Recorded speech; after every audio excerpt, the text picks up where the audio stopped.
செயல்பாடு இருக்குது நண்பர்களே. அதனால் இந்த குருவோட நாளுங்கிறது ஒரு அற்புதமான ஒரு நாள். அதாவது தெய்வம் அனுகூலம் நிறைந்த ஒரு நாள். வியாழக்கிழமைங்கிறது இந்த வியாழக்கிழமை பிறக்கிறவங்களுக்கு ஒரு குருவோட உபதேசங்களை இவங்க பிறருக்கு ஒரு உபதேசம் செய்யக்கூடிய நபர்களாக இருப்பாங்க. ஒரு பக்திமானாக இருப்பாங்க.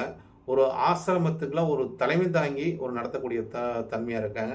ஒரு பேங்க்ல ஒரு மேனேஜிங் தன்மை, ஒரு ஒரு கௌரவமான ஒரு போஸ்டிங்கில் இருக்கக்கூடிய ஒரு தன்மைலாம், பிறரை வேலை வாங்கக்கூடிய ஒரு தன்மையும், இவங்களுக்குன்னு ஒரு ஒரு மத்தியஸ்தமாக இருக்கக்கூடிய தன்மையும், இவங்க ஒரு வியாபாரம் பண்ணக்கூடிய ஒரு ஒரு துணிக்கடையில் இருந்தால் கூட சொந்தமாக நடத்தக்கூடிய அமைப்பெல்லாம் இவங்களுக்கு இருக்குன்னு வச்சுங்களேன். ஏன்னா 4ஆம் இடத்துல தான் குரு பகவான் உச்சம் பெறக்கூடிய இடமே.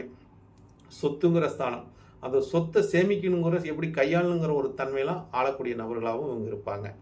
அந்த மாதிரி இந்த குருவோட நாளில் பிறக்கிறவங்களுக்கு எப்பொழுதுமே அதாவது போதிக்கும் தன்மை உடையவராக இருப்பாங்க. வித்தையை யாருக்கு போதிக்கணும், அதாவது ஒரு